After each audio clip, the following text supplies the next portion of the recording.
Hello everyone, आज के इस वीडियो में हम पढ़ने वाले हैं क्लास 11th रसायन विज्ञान का बहुत ही इम्पोर्टेंट टॉपिक जो है यथार्थता और परिशुद्धता। तो यथार्थता किसे कहते हैं, परिशुद्धता किसे कहते हैं, आज के इस वीडियो में हम समझेंगे।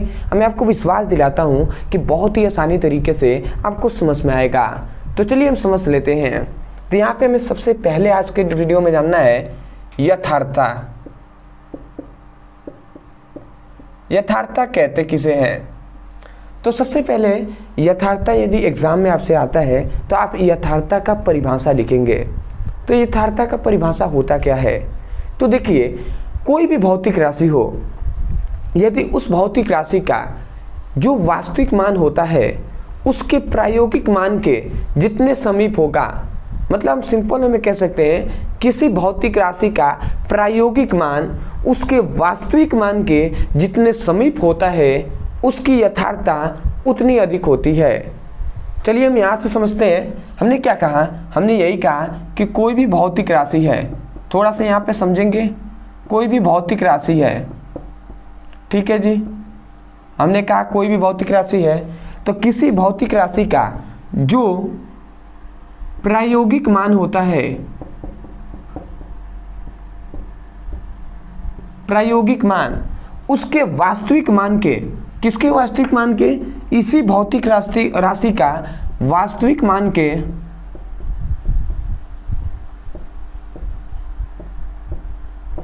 जितने समीप होगा उसकी यथार्थता उतनी अधिक होती है। यही आपको परिभाषा में लिखना है। तो आपने क्या समझा? आप यदि यथार्थता आता है तो यथार्थता का परिभाषा लिखेंगे। किसी भौतिक राशि का प्रायोगिक मान उसके वास्तविक मान के जितने समीप होता है उसकी यथार्थता उतनी ही अधिक होती है। अभी उदाहरण से हम जब आपको समझाएंगे तब आपको बेहतर तरीके से समझ में आएगा। अभी केवल आपको परिभाषा याद करना है। परिभाषा हमने शॉर्ट में लिखा हुआ है जिससे आपको याद करने में आसानी हो। तो आप क्या कहेंगे? आप यही कहेंगे किसी भौतिक राशि के प्रायोगिक मान उसके वास्तविक मान के जितने समीप होगा उसकी यथार्थता उतनी अधिक होगी। तो चलिए हम परिभाषा लिख दे रहे हैं। उसके बाद जब हम आपको एग्जाम्पल बताएंगे तो आपको समझ में आएगा कि ये कहा क्या जा रहा था। तो परिभाषा हम यही लिखेंगे, हम लिखेंगे किसी भौतिक राशि का प्रायोगिक मान उसके वास्तविक मान के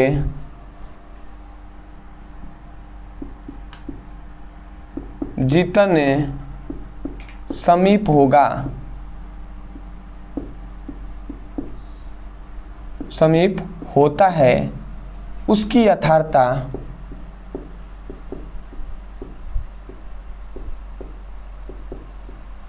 उतनी अधिक होती है। अधिक होती है। तो ये हमने यथार्थता का परिभाषा लिख दिया है कि किसी भौतिक राशि का प्रायोगिक मान उसके वास्तविक मान के जितने समीप होगा उसकी यथार्थता उतनी ही अधिक होती है। तो अब हम देख लेते हैं, इसका उदाहरण से हम समझते हैं कि भैया सच में ये कह क्या रहा है। क्योंकि परिभाषा भले ही हमें याद हो जाए बट हम समझेंगे नहीं कि ये क्या है, तब तक आपको कैसे समझ में आएगा। तो चलिए हम देखते हैं, ठीक है। तो देखिए, कोई भी भौतिक राशि हो, कोई भी चीज़ है, मान लेते हैं कोई भी चीज़ है, ठीक है। यदि आप कोई भी चीज़ खरीदने जाते हैं, जैसे मान लेते हैं शक्कर, चीनी आपने खरीदने गए, तो मान लेते हैं कोई भी वस्तु है, तो हम मान लेते हैं एक वस्तु का वास्तविक मान लेते हैं 150 kg है। मतलब कोई भी एक, मान लेते हैं एक बड़ा सा पत्थर है, ठीक है। ये एक बड़ा सा पत्थर है और इस पत्थर को हमने जाकर उसको जोखा, उसको तौला। तो जब हमने तौला तो उसका जो वास्तविक मान है वो 1.5 kg क्या है, मतलब 150 kg का है। ठीक है, 150 किलो आया, उसका क्या आया वास्तविक मान। अब आता है एक व्यक्ति जो है ए। अब ए एक व्यक्ति है।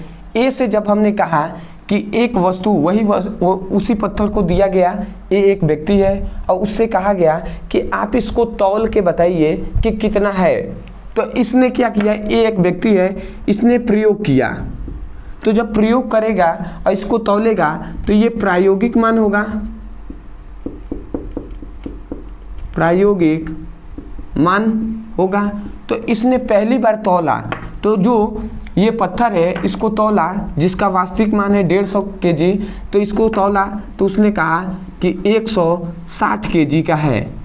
ठीक है, दूसरी बार इसने तौला तो इसने कहा नहीं नहीं 160 kg का नहीं, ये है 155 kg का। फिर से इसने तौला तो कहा नहीं नहीं 55 kg का नहीं है। तीसरी बार जब तौला तो इसने कहा 152 kg का है।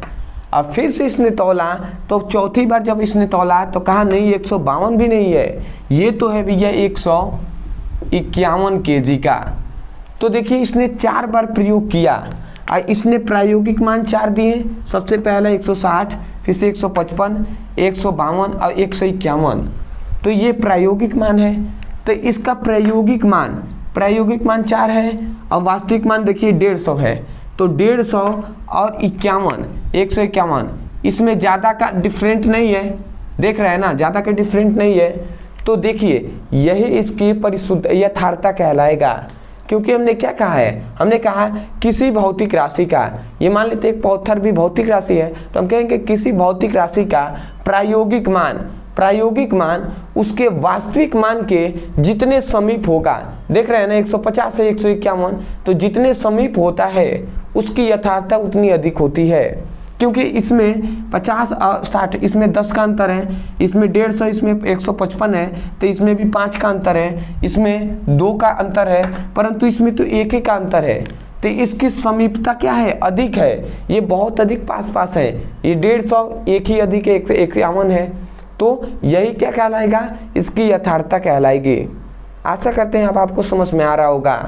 तो हमने क्या कहा है, हमने कहा ना किसी भौतिक राशि का प्रायोगिक मान उसके वास्तविक मान के जितने समीप होगा उसकी यथार्थता उतनी अधिक होती है। तो आशा करते हैं कि आपको समझ में आ गया होगा। अब आते हैं हम दूसरे पर जो है परिशुद्धता। तो ये आपने समझ लिया होगा। अब हम समझते हैं परिशुद्धता।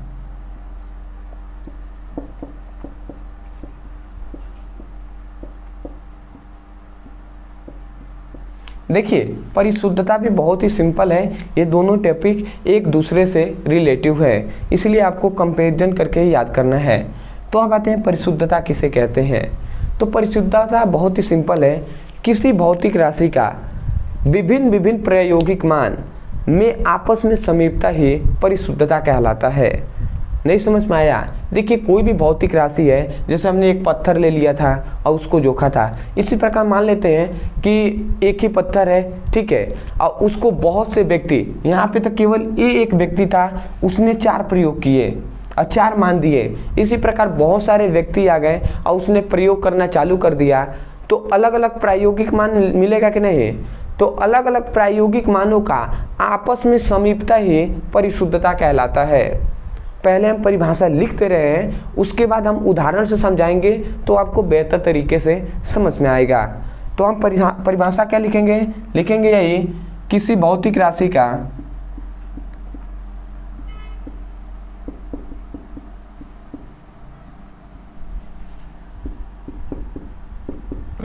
का प्रायोगिक मान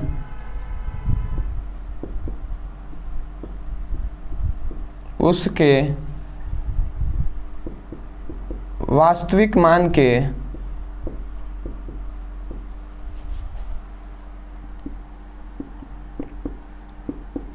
जितने गड़बड़ कर रहे हैं, ये तो यथार्थता का परिभाषा हो जाएगा ना। हमने क्या कहा, हमने लिखा है यहाँ पे थोड़ा सा गड़बड़ हो गया है। हमने क्या कहा, किसी भौतिक राशि का विभिन्न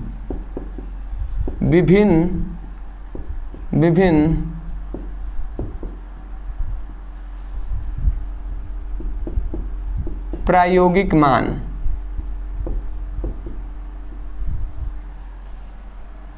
विभिन्न प्रायोगिक मानों का आपस में समीपता ही परिशुद्धता कहलाता है।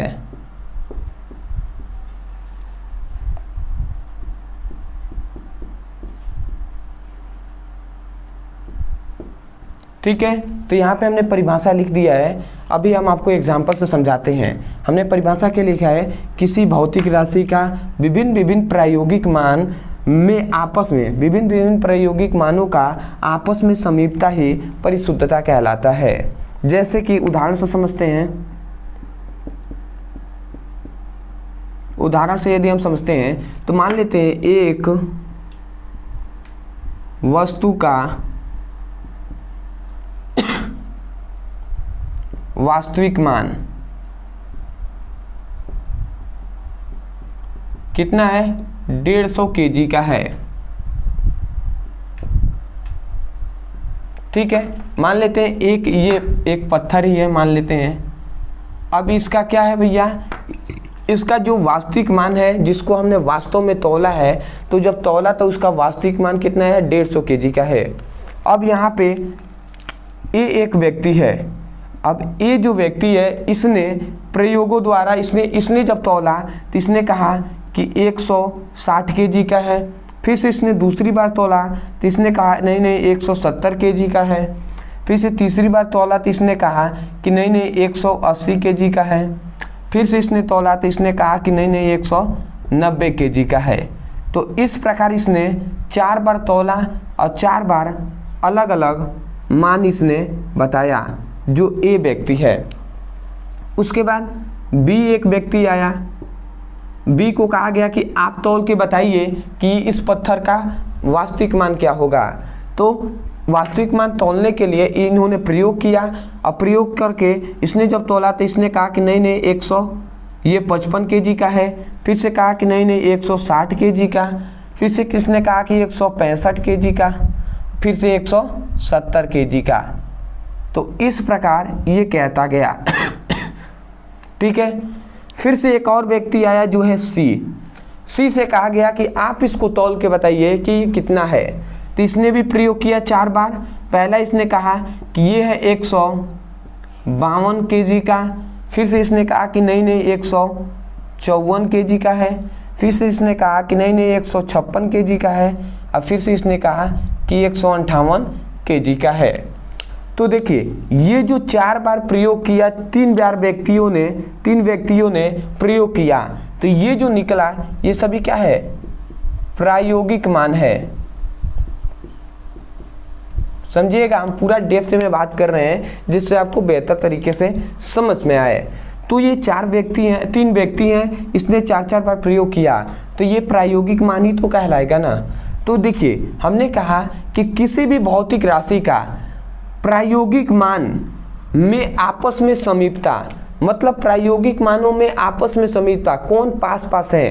तो यदि हम देखते हैं ये जो प्रायोगिक मान है, ए वाले को देखते हैं सबसे पहले, तो 60 और 70 इसमें 10 का अंतर है। इसमें 70 80 10 का अंतर है। इसमें 10 का अंतर है। तो भैया ये तो 10 है तो बहुत ज़्यादा हो जाएगा, तो ये नहीं होगा। फिर से इसमें देखते हैं तो 55 और 5 60, इसमें 5 का अंतर है। इसमें भी 5 का, इसमें भी 5 का, तो ये भी नहीं होगा। समीपता देख रहे हैं 5 का है। परंतु इसमें देखते हैं तो 2 52 के बाद 54, मतलब 2 का अंतर है। फिर से इसमें देखते हैं तो 54 और 56 2 का अंतर, 56 और 58 2 का अंतर। मतलब हम देख रहे हैं कि इनका प्रायोगिक मान, जो सी का प्रायोगिक मान है, इसमें समीपता अधिक है। देख रहे हैं ना, ज़्यादा। इसमें तो 5 और 10 का अंतर है, परंतु इसमें 2 ही हम मिला दे रहे हैं तो 54 हो जा रहा है। मतलब इसमें 2 का अंतर है। तो इसका मतलब इसके प्रायोगिक मानों में क्या है, समीपता अधिक है। तो हमने यही ना कहा था, किसी भौतिक राशि के विभिन्न विभिन्न प्रायोगिक मानों का आपस में समीपता परिशुद्धता कहलाती है। तो किसी भौतिक राशि के प्रायोगिक मानों में आपस में समीपता ही परिशुद्धता कहलाती है। तो देख रहे हैं परिशुद्धता, इसमें क्या है, समीपता अधिक है। तो आशा करते हैं कि जो यथार्थता और परिशुद्धता है ये आपको बहुत ही बेहतरीन तरीके से समझ में आ गया होगा। अदरवाइज यदि आपको समझ में आया है तो चैनल से जुड़ जाइएगा, चैनल को जरूर सब्सक्राइब कीजिएगा, वीडियो को लाइक कीजिएगा और हो सके तो हमें कमेंट सेक्शन में ज़रूर बताइएगा कि आपको वास्तव में ये वीडियो कैसा लगा।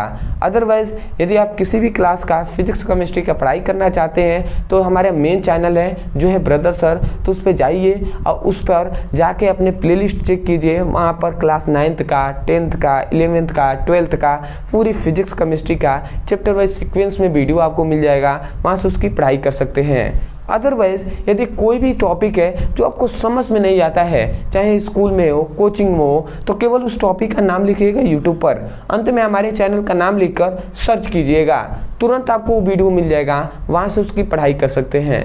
तो आशा करते हैं आप समझ गए होंगे। तो चलिए दोस्तों, आज के लिए इतना ही, मिलते हैं एक बेहतरीन टॉपिक के साथ, तब तक के लिए धन्यवाद। जय हिंद, जय भारत।